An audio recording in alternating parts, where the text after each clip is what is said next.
Hey everybody, welcome to another segment of DTF's Movie Review Monday. My name is Frankie. And my name is Herb. Today,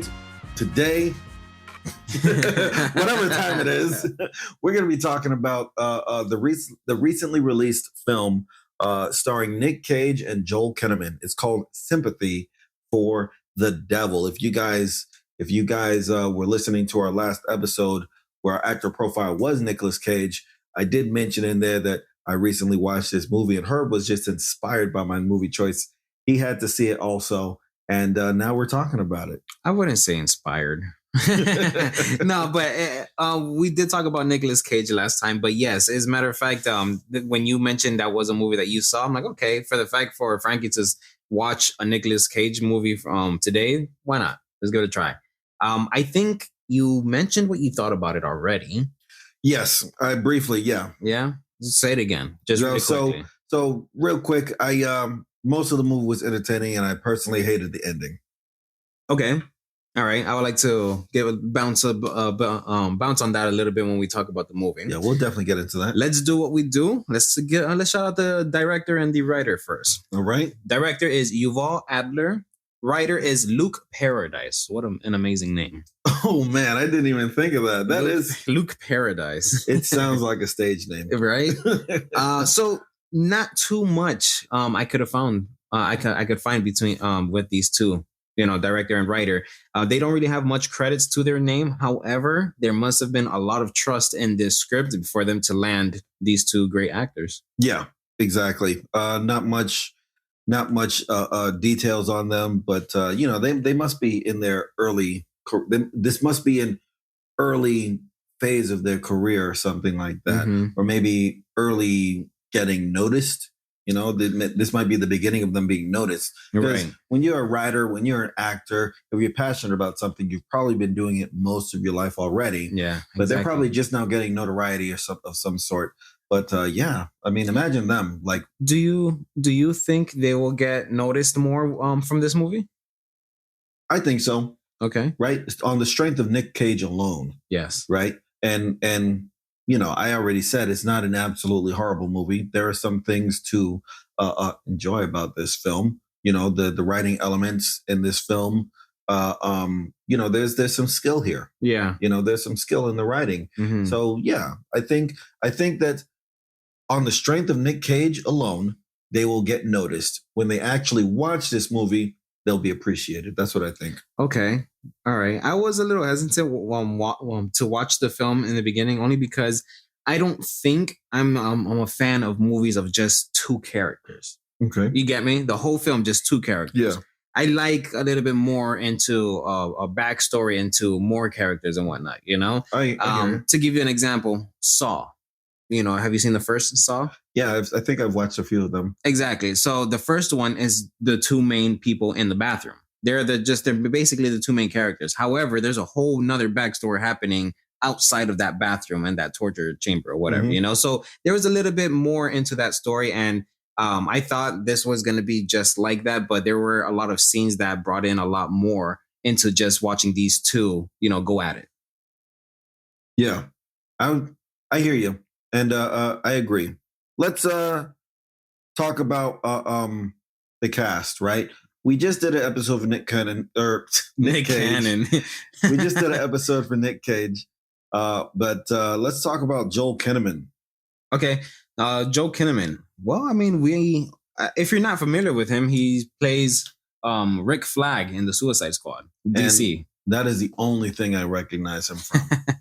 I know him from also the reboot or remake of RoboCop. Okay. Yeah, I saw that movie. It was pretty good. It was very sci-fi, movie. Yeah. But I think it was just too ahead of its time. When that movie came out, 2014, it came out. You think RoboCop is ahead of its time? Well, when it came out. Because at least, look, it was 2014. If anything, comedy was at its peak. If I'm not mistaken, This Is the End came out. And movies like that was, so sci-fi like this wasn't really out there like that. I think even Harry Potter was coming out with one of their last movies. So a movie like RoboCop wasn't going to get the notice that it probably deserved. But it was really good. I personally liked it. But that's the only thing I only know Joel Kinnaman from. Looking at his credits, it says that he was in the Denzel Washington movie Safe House. Denzel and Ryan Reynolds. I've seen that one. That was great. Yeah, and I recognize seeing him in those credits. I immediately recognize his character in that movie Safe House. It's about a bunch of CIA agents. Okay. Ryan Reynolds is a CIA agent. Denzel Washington is a CIA agent who is accused of going rogue. Yes. Right. So Ryan Reynolds. That movie goes south quick. That movie is so good. Yes. So Ryan Reynolds takes Denzel Washington to one of the safe houses that the CIA have reserved for their agents. And Joel Kinnaman's character is, sitting in one of the safe houses that he takes him to. Has to verify that Ryan Reynolds is telling the truth. Has to verify who Denzel Washington's character is and whether they're supposed to be there or not and whatnot. But so it was a small part. Yeah, absolutely. Okay. Very small part. Joel Kinnaman definitely dies in that movie. He died in Suicide Squad 2 as well, man. Yeah? Yeah. You didn't watch that? Yeah, no, I saw both of them, the good one and the terrible one. Yeah, well, the good one is when he dies, which makes that part terrible. But he dies in that one. Peacemaker takes him out. Then. But I hope he doesn't get typecast. What do you mean? Like typecast, picked for the same thing. All right.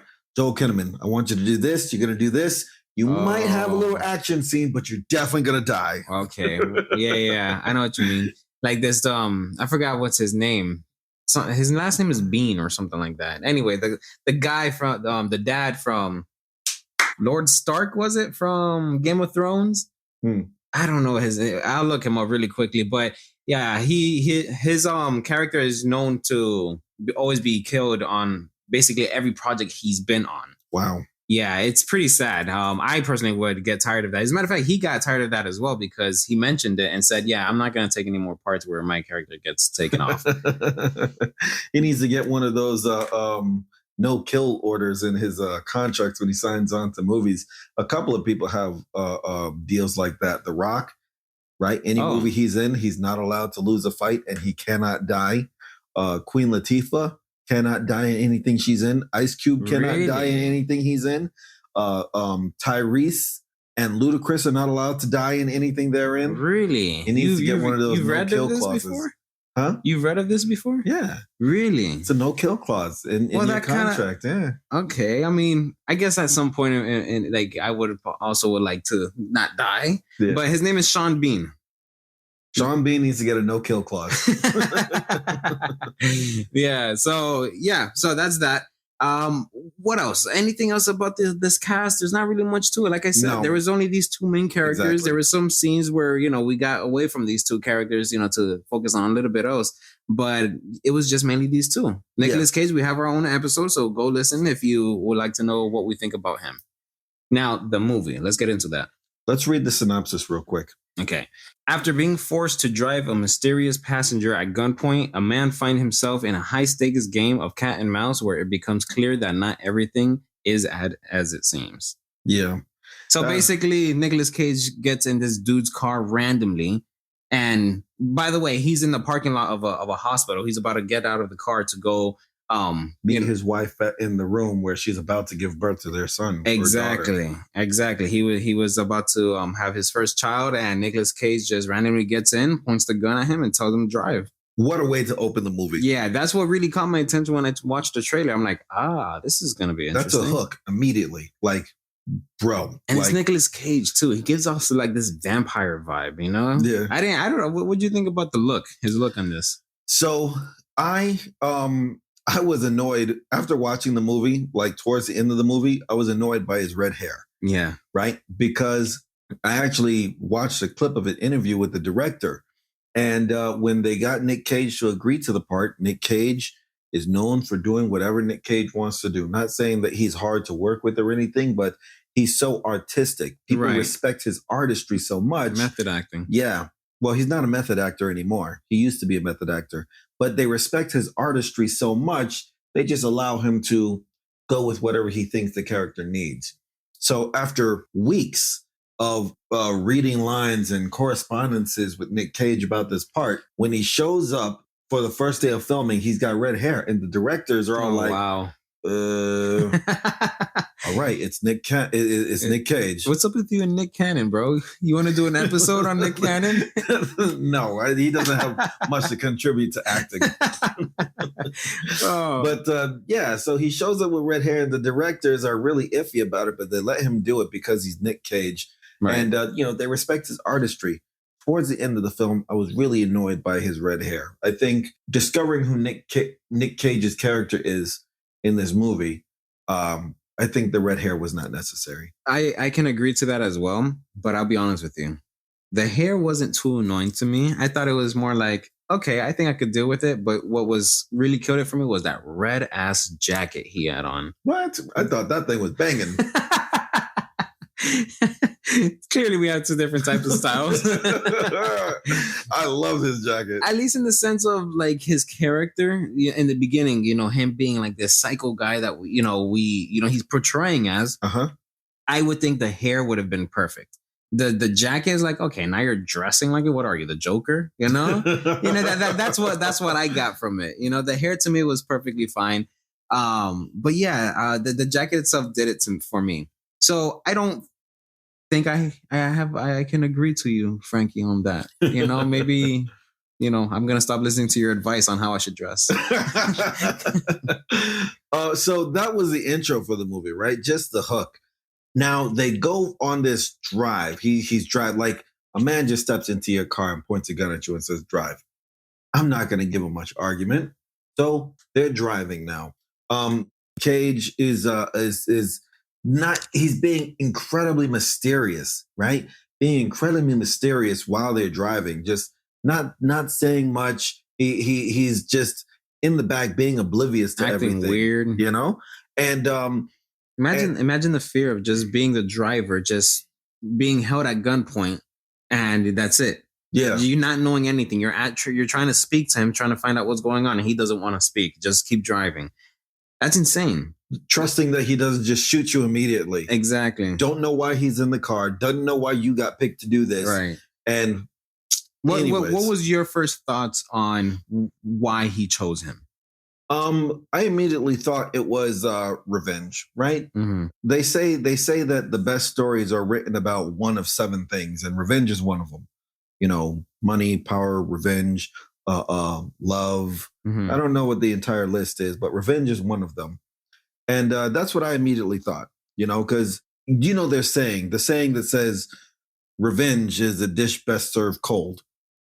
Okay. That's what I was getting. Like, he's chilly. That's what I was getting. Chilly, right? Just come in the back of the car, immediately drive.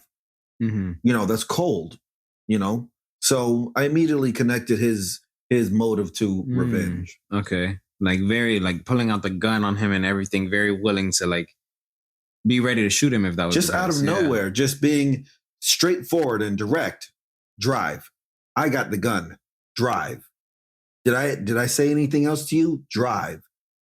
Just cold, just straightforward and direct like that. All right. Now, at what part, because I remember, I think you told me that midway you got a little bored, right? Or something like that? Were you enjoying? Not you? Okay, then that was me then. Yeah, that was you. I got bored midway, specifically because, again, I got a little tired of the whole two character thing. And at some point I was like, okay, I get it. Now what's happening? Again, the thrill in it was just really hitting me. So I'm like, okay, I need to find out what's going on. My main thought as to what was happening was I did think he was mistaken. I did think he was mistaken. I was with the driver in the beginning thinking, yo, like, what is he going to do? Is he going to like try to hit him when he's putting gas or something like that? There was many moments in this film where he could have escaped. And I thought, and I was just rooting for him in the sense of like, do this, do that. What about you? Were you rooting for him at any moment, or were you just more like, I want to see how this plays out? I wasn't rooting for him. It's exactly like you said. I was just there to see what happens. Okay. I did notice there were times where there was plenty of opportunity where Joel Kinnaman's character could have overtaken Nick Cage's character. There were those opportunities, and I'm wondering, like, why didn't he?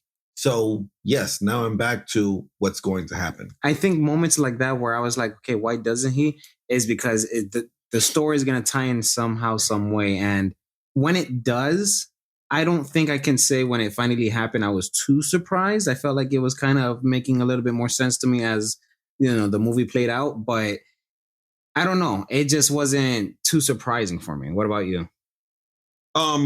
When we finally find out what happens, no, I wasn't surprised either, because I told you my thoughts immediately was about revenge. But while I wasn't surprised, I was ultimately annoyed because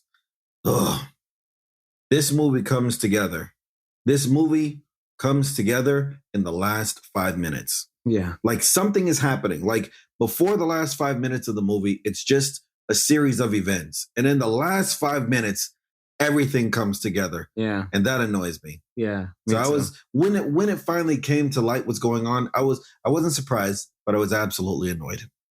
I can agree to that. It was pretty like like it happened too fast. All of this just to find out what happened in 5 minutes. Yeah, it didn't happen too fast. That's the problem. Mm-hmm. There were no nuggets or clues as to nothing in the entire film. Nothing whatsoever. So, man, clearly we both had two different ways of when we started watching this movie. I really want to know what a lot of people would think, when they first begin watching the movie. Yeah. But this is what I'll say also, right? What I like is the one thing I did like about the movie is the title, right? Sympathy for the Devil. And in this movie, the devil appears to be Nick Cage, right? Nick Cage's character appears to be the devil. He's in this bedazzled red jacket. He's got the red hair. He's cold and demanding. And there's a real like villainous scene when a cop pulls him over. Yeah. So not even that, the diner scene, bro. Yeah, you're right. The diner scene was so much. The diner scene to me was I was like, oh yeah, no, I'm really rooting for this other guy. So Nick Cage's character appears to be the devil in this film, and the title, right? Sympathy for the Devil. If Nick Cage is the devil in this movie, why would you have sympathy for him? Exactly. Why would you? So watch the movie to find out. But Herb, what would you rate this? Honestly, I'll give this a solid 6. I'm right there with you, man. 6. Yeah. Yeah. The writing is fine. The writing is fine. I hate that the story didn't come to that. Like, it's like I said, no clues as to what's going on. Like you just have to trust that the movie will come together, which it does. But I was just sorely annoyed that it happened all in 5 minutes at the end of the movie. Well, so I'm right there with you, man. 6. Frankie and Herb says 6. Yeah. Frankie and Herb. Sympathy for the Devil with Nicolas Cage and Joel Kinnaman. Yeah. Once again, please watch the movie because there is a twist to this. There is many moments where it makes you feel like you're going to switch sides, at least for me. Mm-hmm. But and hopefully at some point you decide to stick to one side and see if you're right or wrong. Right. I'm with Herb. I want to know what other people think about this film. If you go out and watch it, I want to know what you think about it. So if you watch it, hit us up on IG or X, formerly known as Twitter, and let us know. Anything else, Herb? I don't think I have anything else. Once again, my name is Frankie. And my name is Herb. We'll talk to you again soon.